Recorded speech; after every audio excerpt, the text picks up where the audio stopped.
Hello and welcome to this Warno 3v3 game played on Schondra.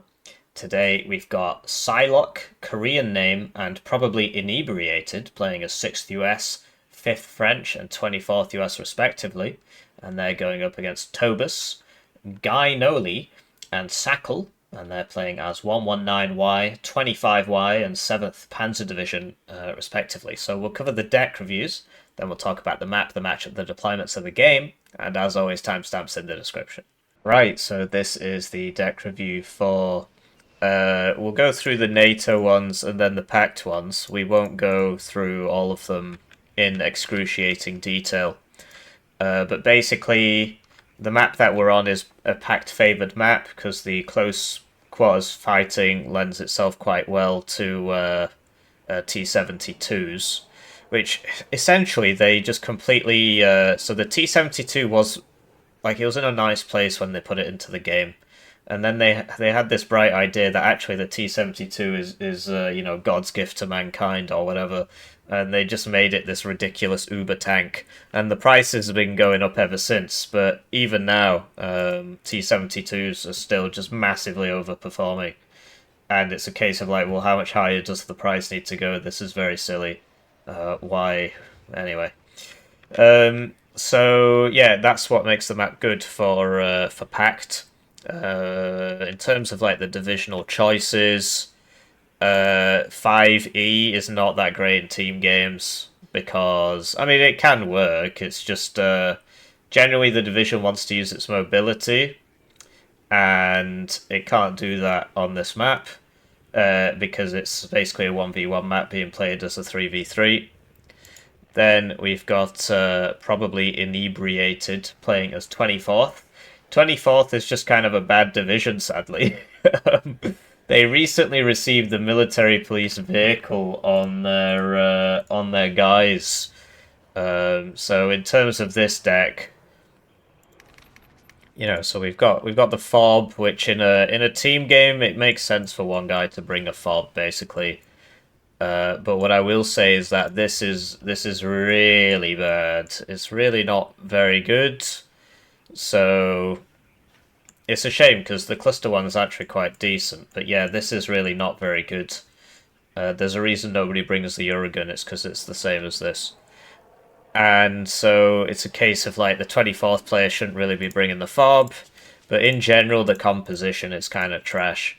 I mean, you've basically got three bad divisions here. For the like in 1v1, sixth can work as like I rush you kind of thing, but in team games, where's the armor? Same kind of the same similar with 5e. Obviously 5e kind of does everything. It's just in a compacted fight where 5e can't use the mobility of its tanks. It's just gonna lose. And 24th is just kind of bad. I mean, they keep. Like they made reservists better. It's just not that great. What can I say? I guess I woke up on the wrong side of the bed this morning. Um, but yeah, I wouldn't bring this HE thing. Just don't think it's very good. So then you'd basically bring four howitzers, which you can get away with in a team game. Um,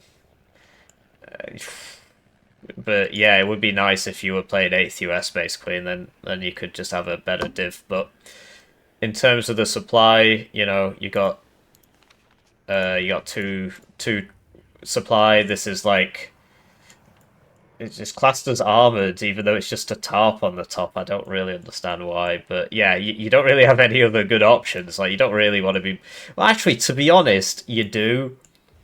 You actually do want to be because if you've got a fob in a team game, you need something that brings the supply from the fob up to the front line. And sadly, this doesn't carry very much supply at all. But it's a lot faster than this, which means you do want it, and then you would send these to near the front lines, decant it into these. But would it even work? It might not even work because this one carries less supply than the car one. So yeah, I mean, 24th, man. People keep asking me to play it, and it's like asking me to repeatedly smash my head into a wall. Anyway, the idea behind this division is you spam out the Bradleys. It's all a lot of it's National Guard, and then you spam out these, Abrams and so on.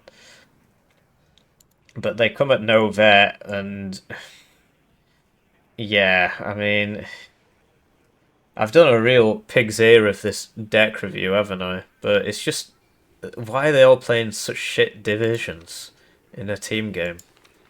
Do they all know each other? Or anyway, CV options, right? So you've got 2, 4, 6, which in a team game is fine, but I'm quite surprised that he's gone for this one as opposed to, this one, for example, is actually really good because it's 3 availability and it's dead cheap and it's got AT.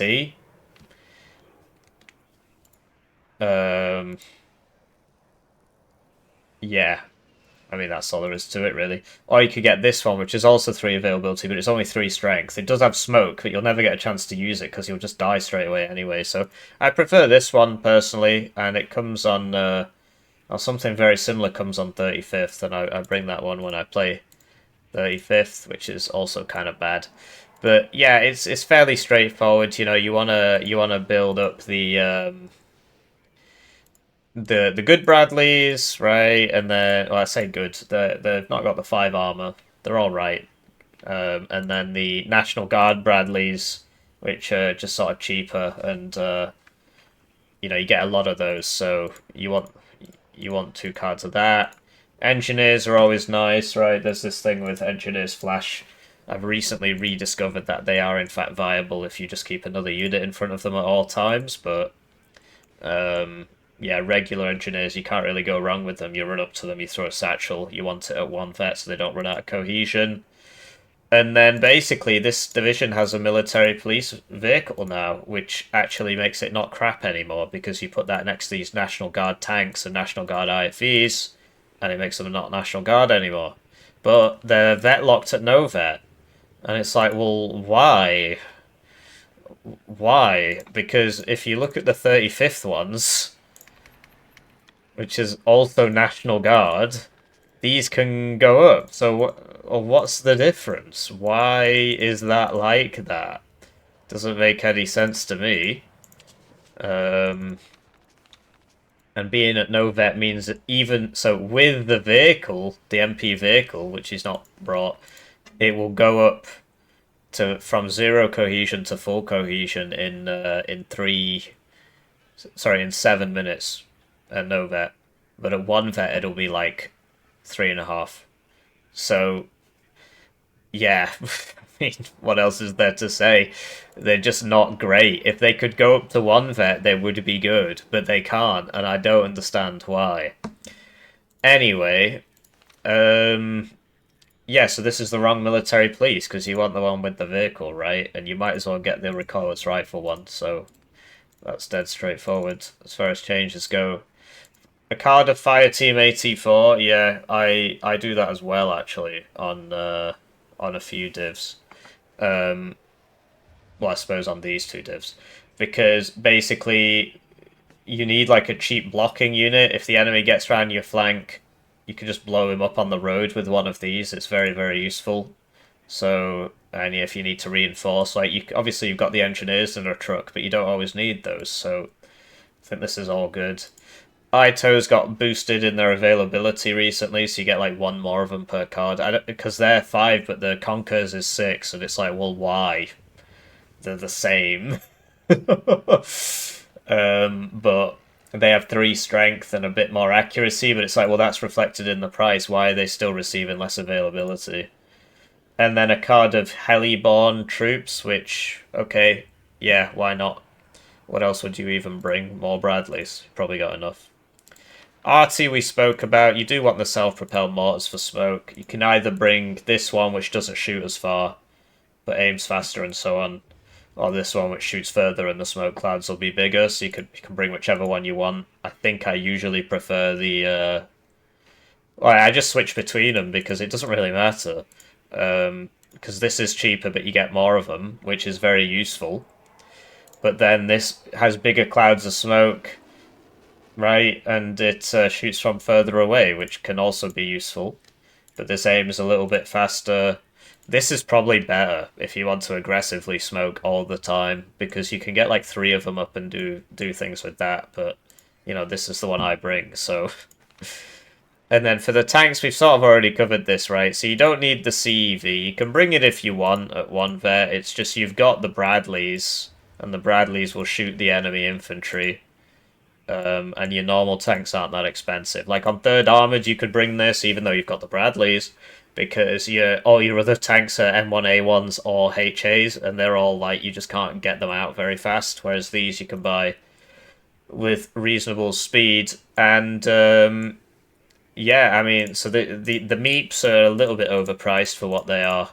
They're on that kind of weird borderline where, like, the Challenger 1 Mark II is fairly similar. The Meep will beat it because of the fire rate and the accuracy. But the Challenger's got a nicer vet curve, right? Yeah, so... But you've got Meeps here. If you want a Meep, just pay 40 points extra for it. And then you've got these Abrams that you can't up-vet for who knows what reason. And so they've got loads of armor. Because like, it would be so great to have base M1 Abrams in a division without them being like this. Because medium tanks are the meta. And this is like I suppose it's a heavy medium, right? But it's got some really nice armor. Sadly, it's 1 lower than the threshold needed to survive a 30 AP missile. And yeah, it would be cool, but the National Guard, they've got the reservist trait, which isn't as bad as it used to be. It's just minus 5% accuracy and more suppression now, but because it's at no vet, they don't get their cohesion back, so they take a couple hits, or they take 1 hit if they've not got the vehicle, the MP vehicle. If they do, they can take 2 hits, and then they have to go sit somewhere for 7 minutes. At which point, you know, you try and put a CV next to them to up-vet them to make them recover twice as fast, right? So you put these with these, that sort of thing. And then the ITO, this is actually really good. It's in 6th US as well. And yeah, you just send it around the sides and shoot ITOs at people. It's got good stealth and so on. Recon, yeah, you do kind of need this to go with your... especially in team games, it's best to go for kind of the heavy hitting units rather than the spam waves. Just because the front tends to not move as fast. And you can get your AA net set up. Like, air isn't as good in big team games on small maps because you should have AA covering all of you. Obviously, with the divisions chosen, maybe not, but yeah, this is nice. This also is good. It's more of a 1v1 thing. And then you can get 3 with exceptional optics or 4 with very good optics. I go for the 4 with very good optics because the Hydras on these are useless. This will still run out in less than a minute, but the 14 rockets is not going to do much for you. And then, yeah, National Guard Scouts get some infantry recon at no vet on the 50 cal Humvee. That's all very normal. And this thing is really good in 1v1s. In big team games on small maps, it's not so useful. But even then, you know, mediocre stealth, just sit there with your mediocre stealth and shoot TOW 1s at people. They don't know what it is, right? It might be a TOW 2, so usually they panic and run off. AA, Chaparrals, yeah, they're not that great. You do get Eagles, right? Kind of surprised that he's... Well, I mean, so in a 1v1 you would be spamming out the Strike Eagles, right? But you just get unlucky and then they die, and the Wild Weasel's just junk, so... Yeah, I can understand hedging your bets with 2 regular bombers. I think that makes sense.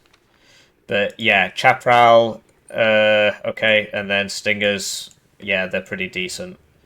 The Pivads is super nice against infantry, but it's a 3-point slot. This is the other thing about this division. The point slots are really expensive. So you just can't actually bring that much stuff.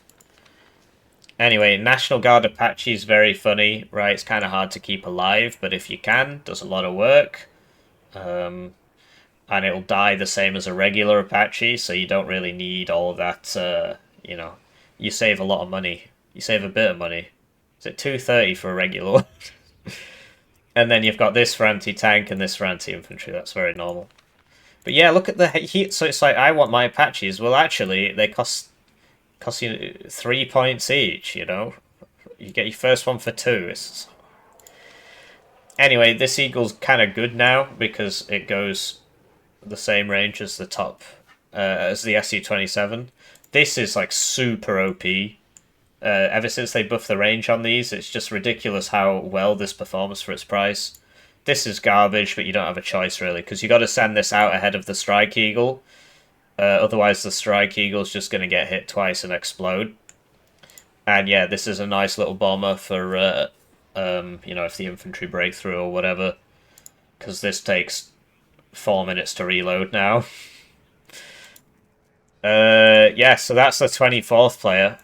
And then, you know, so you've got, like, infantry guy, I guess, can make sense. Tank guy, and then mixed guy. I mean, yeah, it's all possible. In team games, generally the standard of play is lower than in high-level 1v1 games. So you can sort of pick any division and do well with it. Also, if you're in a team game, then usually, you know, there's parts of the map which is just forest, and then the infantry guy just goes and fights in the forest bit. So it's not as bad as I first thought. As I warm up a bit, it's not as bad as it could be. But like, if this guy was playing 8th US, and then this guy was playing like, well, I suppose 5E's OP anyway, but like 2nd Panzergren, and then, you know, sure, this guy could stay as 6th US, but I mean, he doesn't have to. But I think it'd be going much better. Switching to their opponents, we've got, you know, PACT Heavy Tank Div, PACT Heavy Tank Div. I suppose they're technically heavy mediums or whatever. And PACT Heavy Tank Div, because all PACT divs... PACT just has way more heavy tank divs. Lots of tanks. Anyway, one guy's got a fob, which makes a lot of sense, and he's got the howitzers. Honestly, I'd be bringing the... So, like, this shoots further, but it's more likely to get counter-batteried, so it is a little bit better at shooting, but I prefer this one because it's got the armor, it's got the top armor, it's faster, you know, it carries more rounds, but this is actually better at having a tighter dispersion circle. But yeah, I'd probably swap this out for a Grad, because you've got that fob, so you want the MLRS, right? And then, yeah, he's just spamming out T64 BVs. There's not much to say there. Razvedka BMP2, it all looks very normal to me. Lots of planes in this division. And, yeah, he's got the fob. And then this guy's playing 7th. He does actually have 2 RM70s. So, presumably these guys are friends. Otherwise, he's just robbing his fob. One thing I will say is that this is 40 points, and this is 30, despite it actually being, like, it's got more range, and it just suppresses the crap out of everybody. It doesn't kill them. This can obviously kill a 3, I say obviously, this can kill a 3 armor vehicle from the front, and this can only kill 2 armor vehicle from the front. And at the same range, this has like 45% accuracy or something, but the 10-point saving's huge. And I'd be bringing him at 1 vet as well, like, what are you doing? And Pioneer Flam's garbage, just get a regular Pioneer. Bring it at 1 vet. Conkers can stay at no vet. But, like, where's the Mottschutzen SVD? This is not as good as a grenade launcher squad. Yeah. Mottschutzen SVD is really nice. 2, 4, 6. I mean, look, it's a team game. You don't need as many CVs. So there you go. Now you got some Mottschutzen SVD. Obviously, anybody who's been following my career with great interest will have seen that game I lost because I ran out of CVs. But that was just that map. If you're on Valley, then bring more CVs, basically. So yeah, this guy's got the RM70s. Could use some mortars for smoke, frankly. It depends how well these guys are working together. You don't really need 8 cubs. But if the idea is to cover your friend on 119Y, then it makes perfect sense. So maybe they're a stack. And he's got lots of cheap AA planes and AT planes, but he's not brought the seed, which I think this guy, I suppose, has brought a seed, and this guy's brought a seed, so maybe you don't need it. Oh yeah, don't max vet this. It's not in a special forces vehicle, so it's not going to go any faster. And he needs exceptional optics for his tanks, otherwise how is he going to see anything? So Yeah, it's all down to all these playing cards. So, like, how many anti-tank options do you need? You're a tank div. This can actually kill heavy tanks. This I just bring because it's fun. It's not actually that good. This one is better. So he's got, like, you know, 4 anti-tank options in his... so what's the point? And then he can come over here, get that exceptional optics, and then he can get 2 vet T55s at the start are notoriously good. Don't bring the base T72. Bring this instead, Wield Conquers. Sorry, I'm sort of skipping around a bit, but obviously if I spent half an hour on each one of these, I'd blow my own brains out. Yeah, 119Y. Where are the Spetsnaz? What the... Yeah, no, we've reached the limit of my tolerance for this nonsense. I'm not even looking at that one. Let's cast the game. Right, so with that out of the way, let's talk about the map. I don't think either side is stronger than the other one. I mean, it's basically a symmetrical map. There are some weird idiosyncrasies, like this isn't the same layout as this. It's like, who cares? Yeah, they don't look exactly the same, but yeah, there's a hill, right, and it's basically symmetrical. The way you win this map is by taking the central town, because that then allows you to strike out into this zone, and into, you know, or if you're on the other side, into this zone. And if anybody else is trying to do the same thing from the town, you just shoot them with either ATGMs, which actually aren't that useful because of the ranges involved, or you just park tanks behind these buildings and just poke them out and shoot them. In terms of the matchups, PACT's way better on this map, mainly because of the way the zones are. You basically spend most of your time fighting over Bravo and Golf. On a 3v3, I suppose it's going to be wider, right? But either way, you just MLRS, like, you can MLRS this whole forest in one volley, more or less, right? Same with this, and this, and this, and this. And all of the ranges are quite short, which really helps T72s and T55s, which very much overperform at the close range. That's sort of the point of them, but successive buffs over time have basically also made them good long range. So, anyway, so yeah, PACT's better. In terms of the actual divs themselves, like so the 119Y plane didn't bring the Spetsnaz for some unknown reason. You'd want like a... I mean, they're probably just going to do 3 lanes, aren't they? Yeah, it looks like that. But if you were playing it as a coordinated stack, you'd want like a lighter div, like maybe 4th, or well, actually no, like a 76Y would be really good actually as a third player. And that guy will do all the forward deployment stuff, SPG-9s down every road, and AA down every road, and just secure some nice positions. And then the tank guys would come up. Instead, they've gone for 3 tank divisions. In general, the T-72s absolutely rock on this map, so you'd want more T-72 divs. For their opponents, 6th US is not a very good division. 5 Easy's broken in 1v1, but in team it's not that great because it generally relies on its mobility to win in 1v1s. It can get around everywhere very quickly, just hit you on the left, hit you on the right, etc., etc. People who play this as like a static frontline division lose, and then they complain that it's weak and tell Eugen to buff it, but they're just playing it wrong. And 24th is just generally garbage. I mean, obviously T-Man can make it work, but you are not T-Man, and that's all there is to it. So in terms of the deployments, we've got 25th Soviet going on the left, and he is just fast pathing all his guys down the road. Okay? And he bought a fob, which is a good idea, but you'd want it behind like some trees or something, because if somebody gets to here, they're going to see it, so you'd want it behind the trees. I like to put it here, but I need to stop doing that now, because I've done it 3 times in a row on stream, and people watch my streams, which is very nice of them, but now they know what I'm going to do, and that doesn't help me the next time. And then we've got Tobus playing 119Y, and he's fighting more around the middle. The TAEUDs should be pretty decent here, but they don't...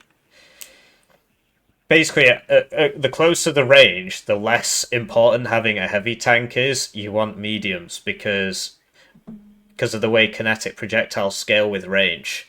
Basically, everything's going to 2-shot each other, and so you'd rather have more guns on the target. in general, mediums are stronger at the moment, more or less for that reason. And if you got one heavy and it gets sniped by a plane, then you just commit seppuku or whatever they say. So yeah, he's going in mid and trying to cover Golf, and then we've got the 7th East German player really stacking up on the right there. So this guy's going to be doing most of the fighting, it looks like. Although we'll see how far this man makes it.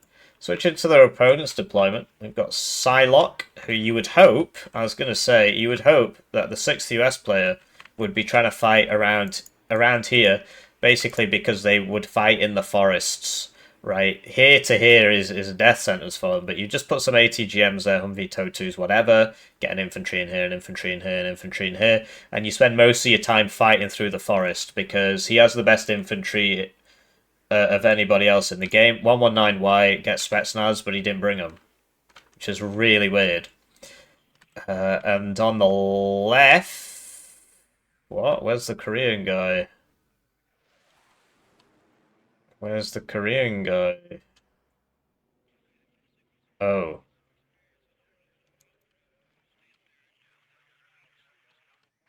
Alright, so you've got 2 on the right, and they both really want to go over here. So the 5E's there as well. And then the entire rest of the map is covered by the 24th player. Which is... I mean, if they actually break through here, it could be really big. But kind of getting the impression that's not going to happen. And then who's going to take care of Bravo? Because this probably inebriated here has to cover 75% of the map by himself, and everybody else is covering 25. Like, if you're going to do this rush, at least put a couple ATGM vehicles in places, right, just to help hold. Well, whatever, let's see what happens. Right, so they're off, and it's time for me to thank the generous channel joiners, generously joining the channel. They get their names on the screen, they get the videos early, they get members exclusive videos. One joiner at the lowest levels with 2,000 views, so if you're feeling bad about your ad block, it's a great way to support the channel. This is currently my sole source of income, and will be for the foreseeable future as I try and finish a PhD. Got my final exam in October. I'm not saying exactly what day it is, because I've been informed by my supervisor that it's not going to go very well, which is, you know, nice of him, right? And then we'll make a decision about my future from there. But yeah, I rely upon the channel just to pay the bills, right? I wouldn't be able to do this if I had a job and was doing the PhD, so thank you. If you don't want to do that, please just like the video, right? It's free. So Recon A10 coming in here should get some kills, but he's not... Okay, he's figured it out. That Cub's going to evac him, though. Oh, he just evacs himself. If I was him, I would have gone for that. Just tried to kill it, but I suppose he used his rockets anyway. Mirage E goes trades with MiG-29 over enemy AA, which is actually really good.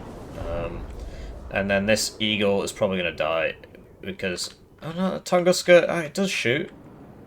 Oh, but he had it on an attack move order, so as soon as it goes out of the range, it just flies off into the sky. Whereas if he'd stopped it and turned off auto cover, then it would have kept tracking for 1 second, maybe 1.5. So Dragon Paras being a bit aggressive there. The Sublindes are firing, but they get outranged by the BMP-2s, which are not engaging for some reason. Okay, there we go. And yeah, the Sublindes... What's going on? Why is it not... Why does it keep reloading and not doing anything? Is it losing vision or something? Anyway, this needs to smoke. And this needs to smoke. Okay. Gone for the just don't get hit moment. There was no AA with this initial push. They were just relying on the fighters. I mean, they've made it in here. The thing is, right, so if you're playing with good players... Tobus here, I mean, he can't really do too much, but especially this Sackle guy should now recognize, wait a minute, there's 2 guys over here. I should really push my lane. And as you can see, probably has no real presence here, because he has to cover so much of the map by himself. If all this just fast moved into Delta, it would get there. Obviously, I don't recommend fast moving, but it would. He's gone for the safer route there. I mean, he's got cover here, so it's very safe. And the Sublindes are just sort of sitting in the open and getting shot. That's cool. So the TAUD side shot is obviously going to do a lot of damage to something so thinly armored. Red's on the +1. But yeah, I mean, this guy is just chilling, not doing anything. This guy is at least helping. Like, he's actually managed to help stop this push by moving this tank up and so on. And Guy Noli has the fortunate position of just being attacked, so he can just sit there and shoot people. But yeah, this is very. It basically, if you're the 24th player, you actually just kind of want to sit there because you're covering two players' zones by yourself, and so if they actually decide to attack you, you're gonna have a bad time. And so you don't really want to start pressuring the enemy because if he shoots back, he's going to get you. But this guy should definitely be attacking. Tobus, because he's 119Y, you do kind of want to build up a bit. And he is doing a little bit with his tanks. And he is moving forwards a bit. But yeah, as for the 6th US player and the 5E player, they're basically dead weights. They've not really accomplished anything. It's looking more and more like a 1v3. So, Mr. Sackle here has woken up. And that's not great for probably. I would put the Bradley here maybe. Or there. You can't, if you put it here, a tank's going to shoot it basically, so at that range. So, yeah, you just want to get some nice sight. Like, that's a really nice one. But yeah, there's just a whole lot of nothing happening here. And these two guys have failed to get in here because the way they attacked was kind of dumb. They needed a... If they're going to just run down the main road like this where it's all open, you need some smoke. But in general, I think it would have been more intelligent to, you know, like, check out this road. Or where you just get... You end up here, and then you push around through here, cut the reinforcement line. But... people really don't like doing that. They just want to punch the enemy in the face. This is good, though. Like, this is a good move. If he finds the fob, which he probably will see, and this is the issue with just leaving it in the open. So if he actually moves forward just a little bit... Yeah, I think he already sees it. He must have just seen that.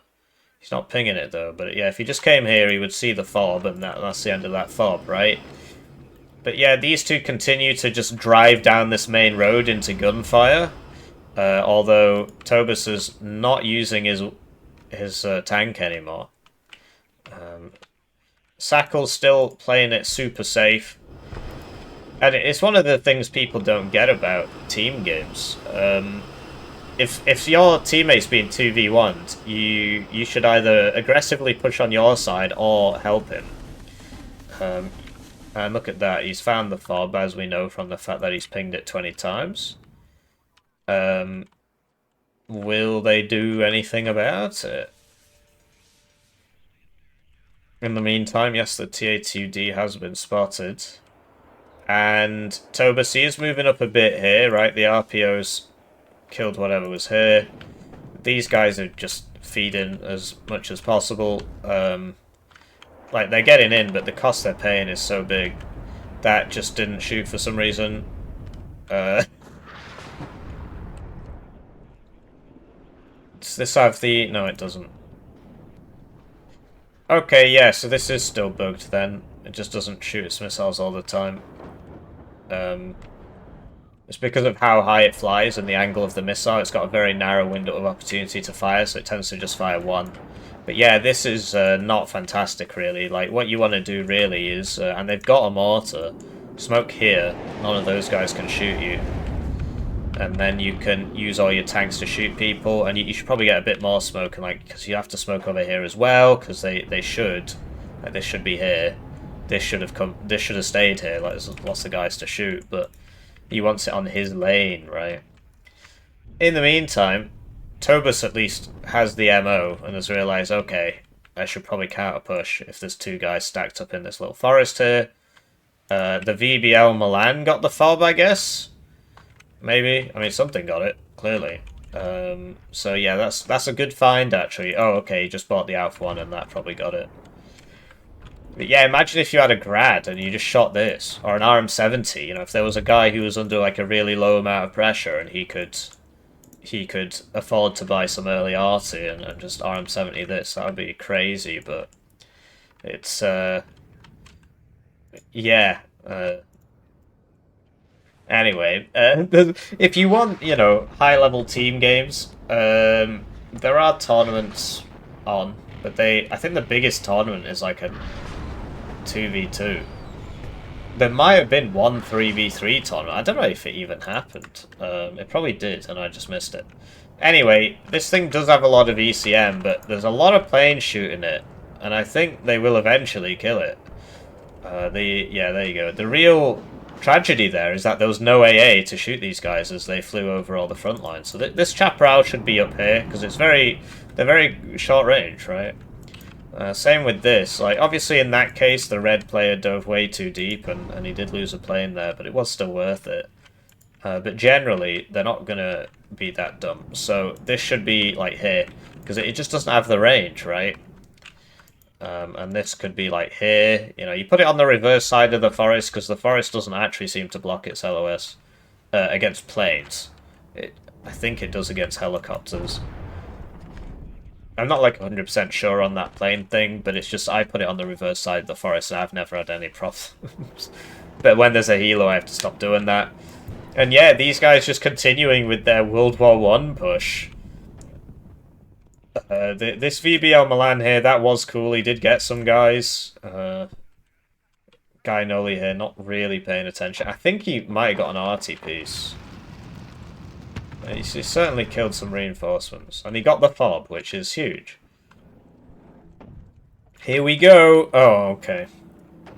So instead of smoking off the enemy fire support, so that his fire support can engage, and, you know, he gets a good view of the battlefield and so on, he decides to just smoke himself, which means that, you know, you want to smoke, like, here, basically, so that these guys don't shoot you, and if they start shooting you from here, then you smoke here, right? Smoking this doesn't make sense, because your reinforcement line is still unprotected, so you have to do zany stuff like this, where it's like sending it here and then sending it round. They are finally using the forest, though, so they are slowly moving up. Checking in on mid, Sackle has really thrown the initiative away here, and that has allowed, probably, to reinforce. And now it looks a lot less scary for 24th, because before it was like two guys bearing down on him, but Sackle just kind of sat there and just let him build up. And so now he's got a bunch of guys, right? He's got some Bradleys. Could get a couple Abrams in here, the National Guard ones. Sadly, he doesn't have the military police vehicle. And yeah, losing this is a big problem. So this is Tobus. He's made up to here, which is good, because if you actually want to get in this zone, you just kind of smoke this corner and run in, that sort of thing. But what you should do, really, is take this strip of land, and then you can get in, because otherwise, if you just smoke this and run in, then the guy here shoots you. And they know where to arty and so on, so you want to have as big an area as possible. But yeah, just a real loss of initiative on this side.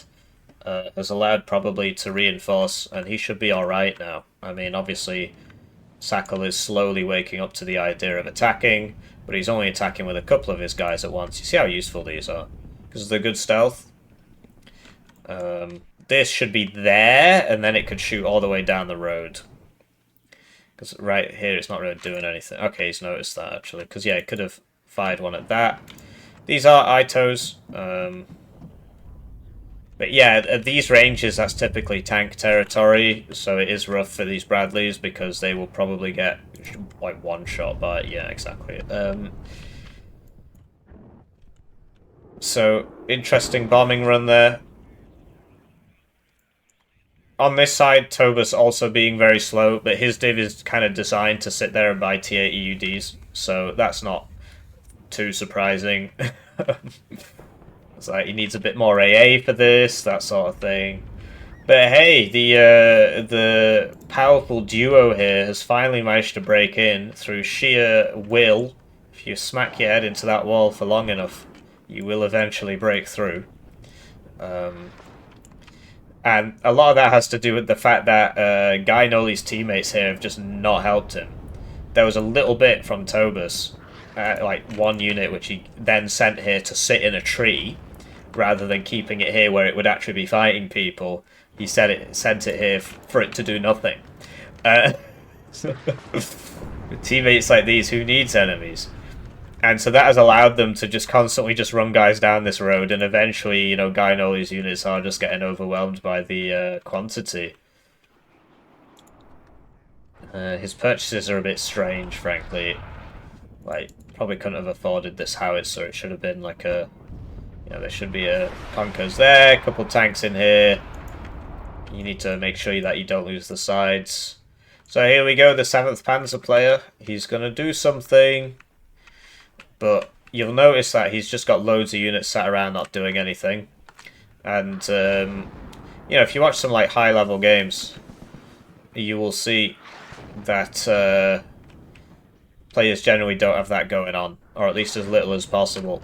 If you got a unit not doing anything, then and the enemy's units are all doing something, then you're going to lose basically, because he's going to shoot you with more stuff than you have. So this is Recon A10 going across the middle front line to mess with his front line all the way back here. So just sort of a lack of paying attention. This guy flies over the chaparral. I mean, what? This guy... I'm not sure what he's doing.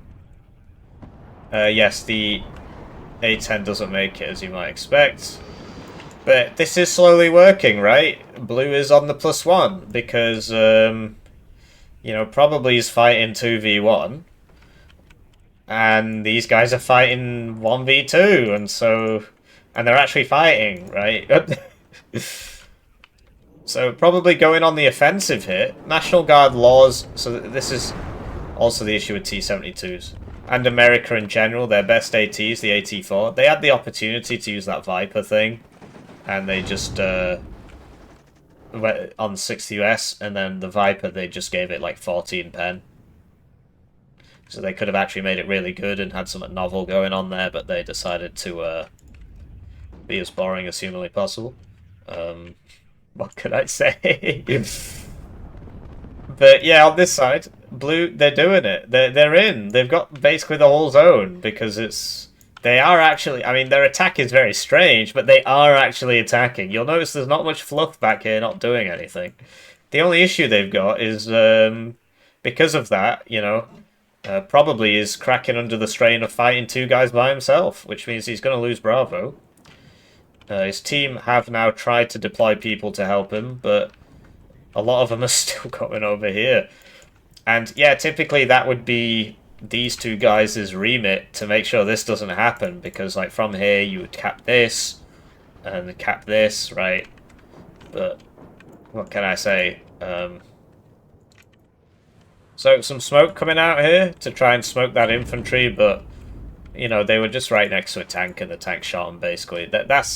They are going to struggle against these T-72s, as you would expect. One of these is more expensive, and it is worse. So, what can you do, eh? A lot of the prices, you know, they keep the range. The range advantage is like a big deal in the pricing, and that's because for most of the game's history, we've just had garbage flat maps. Obviously, thankfully, we're not playing SD2. I recently returned to SD2 to check out the new DLC, which you can see if you go on the live page of my YouTube. You'll see me playing all the SD2 DLC divs. Look at that, 1 damage. And the maps are just garbage. There's just big open field, forest. Big open field, forest. And it's like, what the hell is this? But yeah, now that the maps are getting more close range, it really does benefit PACT a lot. But in the meantime, in the intervening 3 years, PACT has had a lot of buffs because, well, they weren't winning.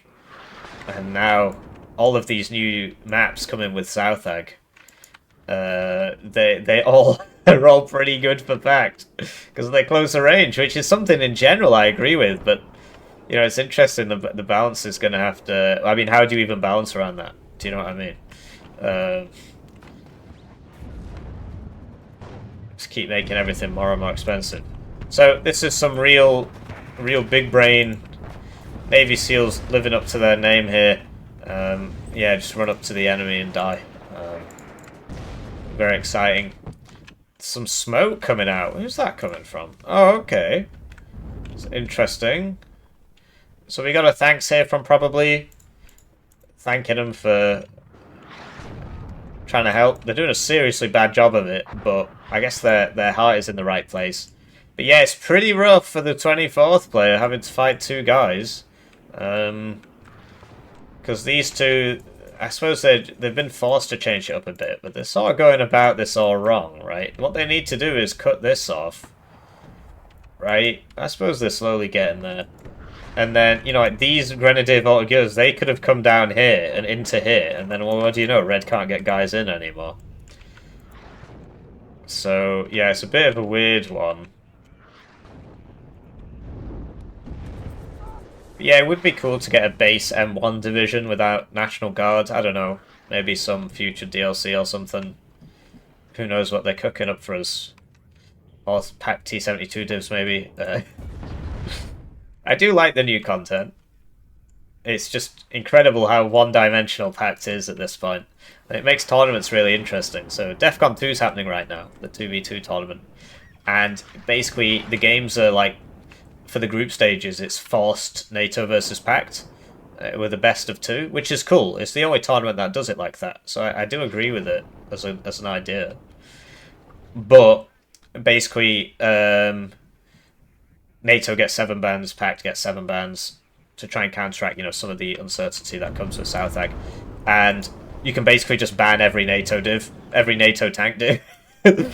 Every NATO heavy tank div could get banned, basically. And then you're like, well, okay, but you can't ban all the PACT divs. So it's leading to some interesting games, which are just hilariously PACT-sided. So this is a decent Bradley position, right? It's just looking out. It does have to smoke and... okay. No artillery here from the 24th player. I guess he just can't afford it, right? He did buy the FOB for his team, who are trying to use it. Burrito, interesting. There were 2 burritos in that 119Y deck before I switched it off in disgust. This is not smart at all. Surprised the Chaparral only fired once there. That is really weird. Should have fired twice. Anyway, and this is reloading. Yeah, okay, so he gets out. Interesting. But if this was here, wouldn't have happened. So there you go. Psylocke comes back to take this zone. I assume these guys are a 2-stack from the way they're playing together. Nobody else in this game really seems to be coordinated at all. That was obviously not particularly intelligent, but the Seed did, you know, get something. But losing an Eagle for it, you know, 130-point Tunguska or whatever it is for 270-point Eagle. 135 on the Tunguska. So by using the military police, he's buffing up his units. So they are actually winning these fights. Because it reduces suppression resistance. It increases suppression resistance. This needs some ammo. Needs some ammo. But yeah, in general, you know, the 24th player is very much overextended. And it's not ideal for him. So, very exciting. Looks like this is going to die. Down it goes. More engineers coming in here. Got to be careful, because this is going to shoot you. Oh, it's close there. If this was a grenade launcher squad, Red would be doing better. Burrito coming in. But yeah, this eventually worked out, mainly because I'm not really sure what Guy Noli spent his points on, because there's not actually a whole lot here, so he must have taken very heavy losses. But yeah, if you got 2 guys on you, it's obviously going to be very difficult. And look, they did come here, so that's useful, right? It means that they can't really do much here. But the point is for these lot is that, you know, the next zones are all over here. So they'd be better pressed to, you know, push this way. But yeah, oh, okay, the surrenders are coming out. Alright, they all surrendered. Maybe they were a stack. Although maybe they were just like, okay, we're not winning. Once one guy goes, everybody goes. Yeah, that was an interesting game. Most games of Warno are a lot like that, actually. Obviously, we're in a bit of a bubble, and so it's nice to break out of it. This guy tried a bit of ranked. Doesn't have too many games. Geneva Checklist Lamau tried a bit of ranked. Doesn't have too many games. Psylocke tried a bit of ranked. Doesn't have too many games. They're actually all pretty evenly matched. 112, 70, 105. Yeah, so like they're all fairly. I mean, I don't know about new. I don't know how long they've been playing, but they've not played too many games. And so, you know, most games of Warno are a lot like that. It's just about, you know, if two guys are pushing your friend, you should either help him or you should aggressively push your side because there shouldn't be as much there. And probably did a good job of, because, like, I don't know if they were a stack or what, but, you know, if you see that both of your teammates are just sort of going to go play in the corner, then there's a tendency to just not cover the, you know, just cover your lane and be like, well, it's not my problem. But, you know, he took the decision to cover the whole, he was covering like 3/4 of the map by himself. He defended pretty well, right? He only lost one zone, and then that was taken. Like he held onto that zone for long enough for the other two to complete their objective, and then they could go, you know, do their job basically. And that's what won the game, right? You know, there's a lot to be said for like, because obviously for most of the time I was looking at 5e and 60US because they were the guys doing something active and cool, but without the, I don't want to call it support because that brings to mind the idea of the support player. But yeah, without the teammate covering the, like literally covering the rest of the map for them, they would have lost really quickly. And then it was just like this guy really. I mean, obviously these guys only he has 70 games, right? But it's just a case of, you know, I'm gonna sit there, well, stuff's happening, and if you don't react to it, you're gonna lose. So I hope you enjoyed that game, and I'll see you in the next one. GG.